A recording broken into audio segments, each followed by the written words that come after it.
Psaume 69, le verset 21. Écoutez ce que dit la Bible. Psaume 69, le verset 21. Lisez rapidement. 21. Le pauvre me brise le cœur. Le pauvre me brise le cœur. Et je suis malade. Et je suis malade. J'entends de la pitié, mais en vain des consolateurs et j'en en trouve aucun. Amen. Amen. Je vais te dire une chose. Si dans votre famille, dans votre quartier, il n'y a personne pour te consoler, pour composer avec toi. Mais dans le ciel, à la droite du Père, il y a quelqu'un qui est assis. Il va te consoler. Il va te restaurer. Parce que la Bible dit, je cherchais quelqu'un pour me consoler.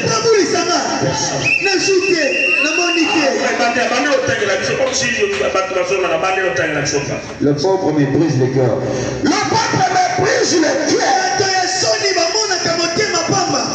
Et je suis malade. J'attends de la pitié. J'attends de la pitié. Dans ma propre famille, les gens ne comprennent pas avec moi. Même dans notre quartier, il n'y a personne. Je comprends avec moi. Mais dans le ciel, il y a quelqu'un qui s'appelle Jésus-Christ. La Bible, la désir, comme le paradis de piège. Acclamez très fort. Acclamez très fort.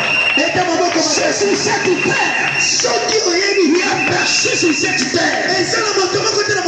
Il y a personne pour compatir avec toi. Dans le ciel, il y a quelqu'un qui s'appelle Jésus. Christ, l'église de Nazareth. Même si les gens t'abandonnent, lui il sera toujours avec toi. Même si les gens te tournent le dos, lui il sera toujours avec toi. Il a sa parole. Je t'abandonnerai pas. Je te délaisserai pas. Même si tes frères te laissent, mais Jésus ne va pas te laisser. Même si tes chers t'abandonnent, mais Jésus sera toujours avec toi. Ah, je crois que tu allais acclamer très fort. Acclamer très fort. Même s'il n'y a personne pour te soutenir, à la droite du Père, il va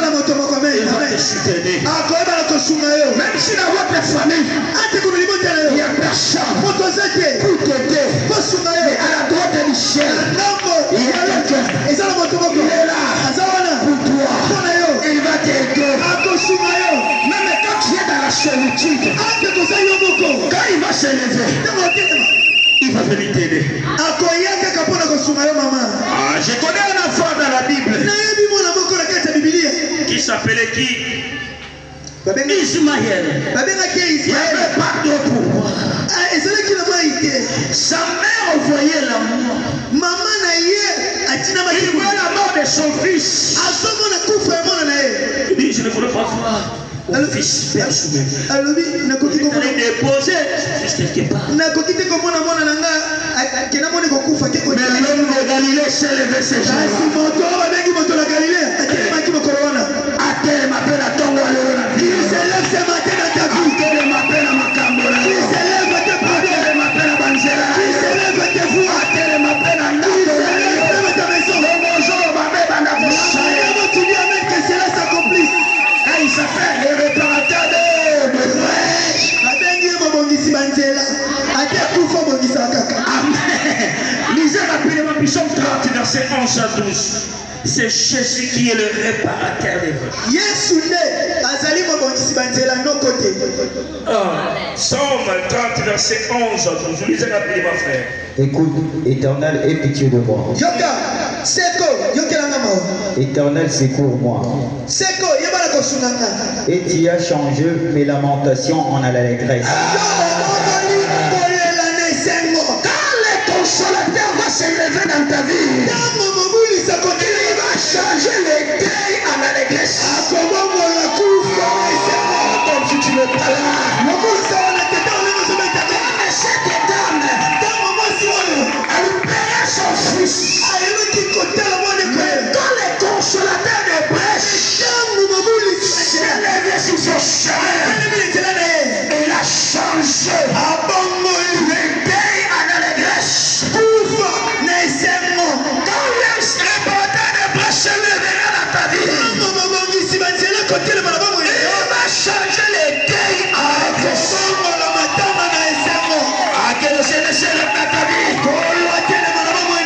Tu es habitué à pleurer, à pleurer, à pleurer. Mais quand Jésus va se lever, il va changer les deuils.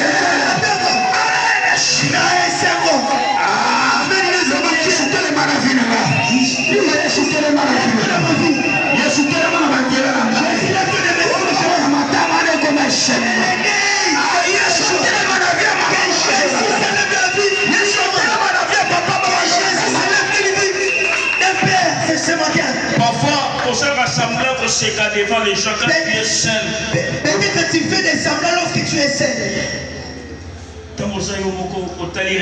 Tu commences à pleurer. Lorsque tu es dans la solitude, tu commences à pleurer. Mais ce n'est pourquoi seulement moi. Les autres réussissent, mais moi je me bats toujours.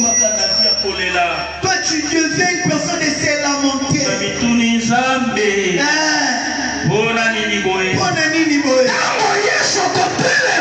Lorsque Jésus va se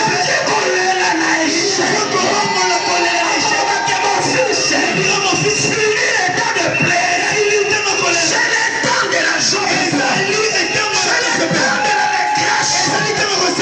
Mon Dieu se lève. Que le rapporteur de prêche se lève de ton chemin. Pour changer le terre avec grâce. Est-ce que tu peux acclamer?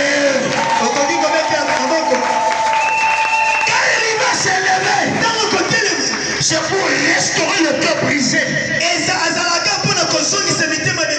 la Bible dit, il est le même meilleur aujourd'hui éternellement.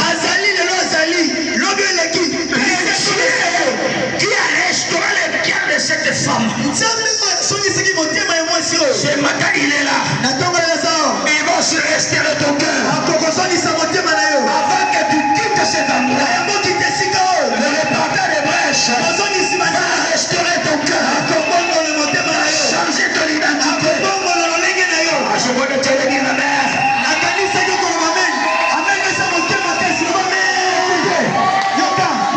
Les cœurs qui pleurent aujourd'hui. Les cœurs qui pleurent aujourd'hui. Ça va cesser de pleurer demain. Écoute,